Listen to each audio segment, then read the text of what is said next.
Bonjour tout le monde. Alors dans cette vidéo, je vais vous montrer comment faire ou bien comment représenter les grandeurs électriques pour les différentes charges électriques. Alors je vais commencer par la charge résistive. La charge résistive. Alors on a dit qu'une charge résistive, alors elle présente un déphasage phi entre le courant et tension qui est nul. Alors je vais commencer par exemple le courant comme origine des phases. Je vais tracer le courant dans la résistance. Voilà. Alors ça c'est le courant I. Je vais tracer I. Alors je vais vous représenter la charge ici. Ça c'est le courant I. Ça c'est la tension UR. Alors je vais mettre ici IR minuscule. Voilà. Pour la tension, alors la tension elle est en phase, donc pas de déphasage. Alors je vais y tracer la tension comme ça. Alors ça dépend de l'échelle. Voilà, alors ça c'est la tension UR.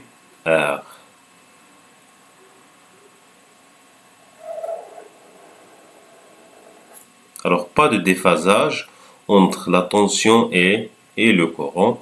Donc phi est égal à 0. Ça c'est UR et ça c'est I R.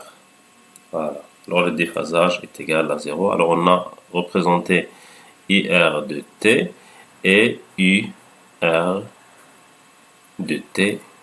Voilà. Alors ça, c'est la représentation temporelle de courant et de tension dans une résistance. Alors pour l'inductance L, on a dit que phi est égal à P sur 2.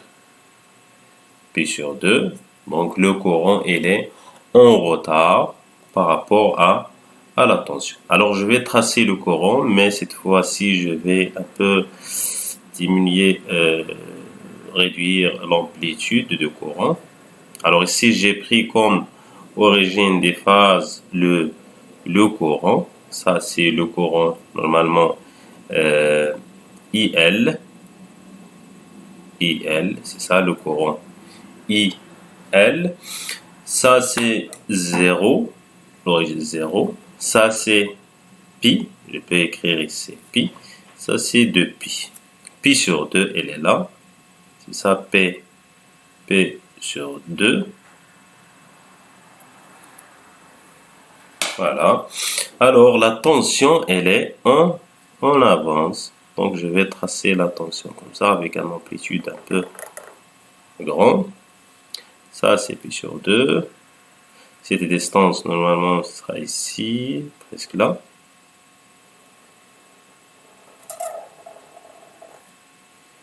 Et ainsi de suite. Voilà. Alors le déphasage, c'est ça. C'est ça le déphasage. Le déphasage phi. Alors la tension, elle est en avance par rapport au courant. La tension, elle est en avance par rapport au courant. C'est ça le courant. Et c'est ça la tension.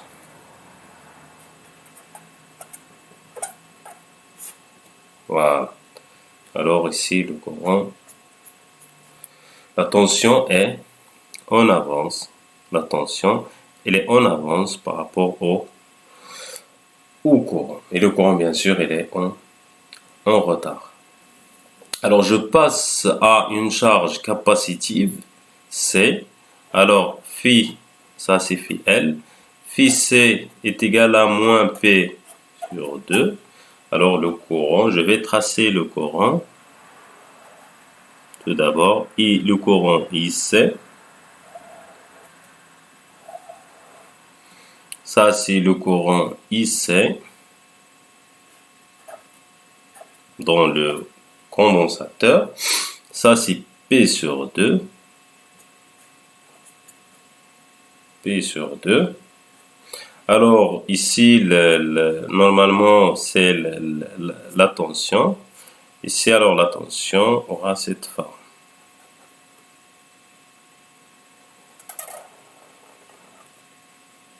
Voilà.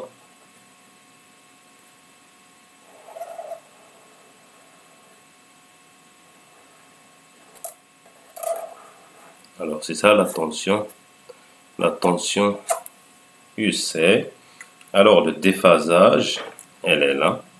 Déphasage, normalement, entre le courant et la tension, elle est là. C'est ça, phi. Entre le courant IC et la tension UC.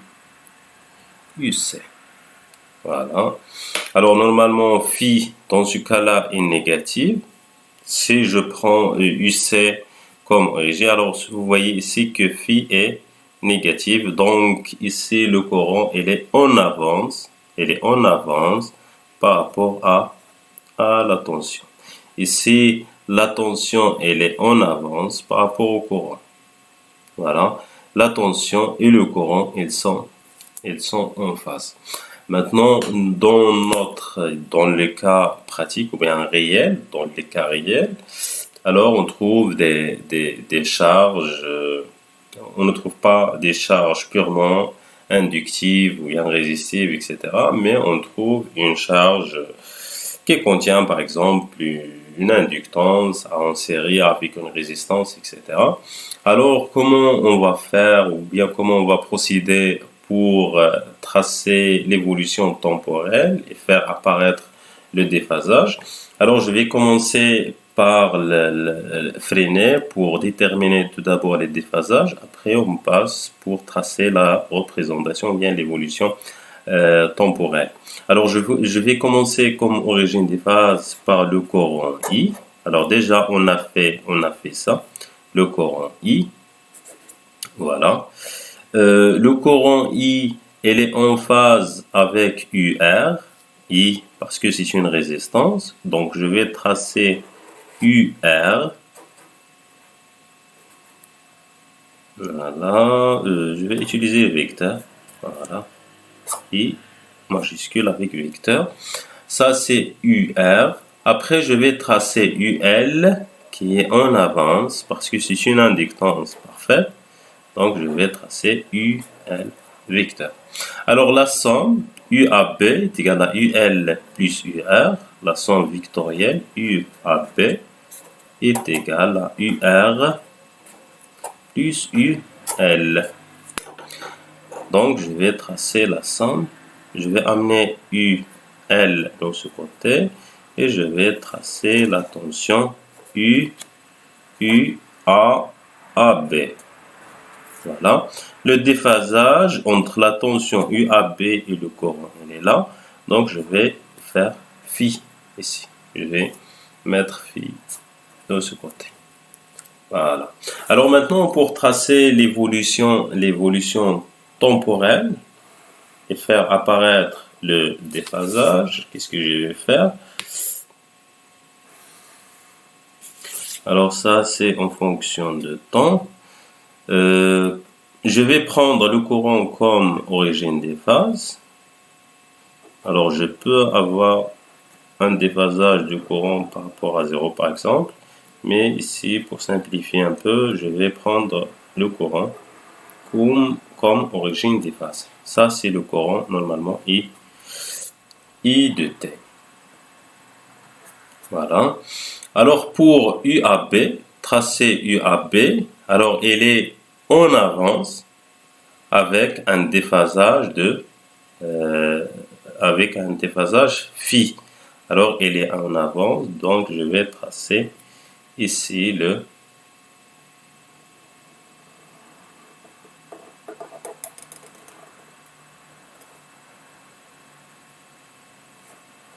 ça, c'est normalement c'est phi, cette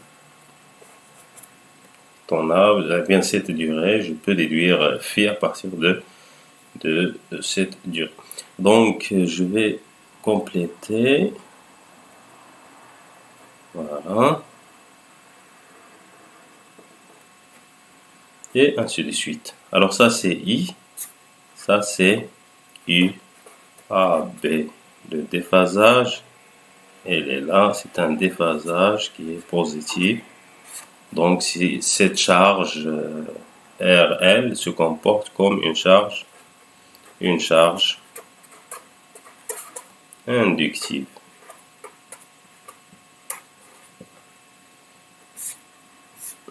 Voilà. Alors, c'est tout ce qu'il y a pour cette partie. La vidéo prochaine, on va voir comment mesurer expérimentalement le déphasage entre le courant et la tension pour une charge RL ou bien RLC série ou bien parallèle, etc. Alors, c'est tout ce qu'il y a pour cette vidéo. À la vidéo prochaine.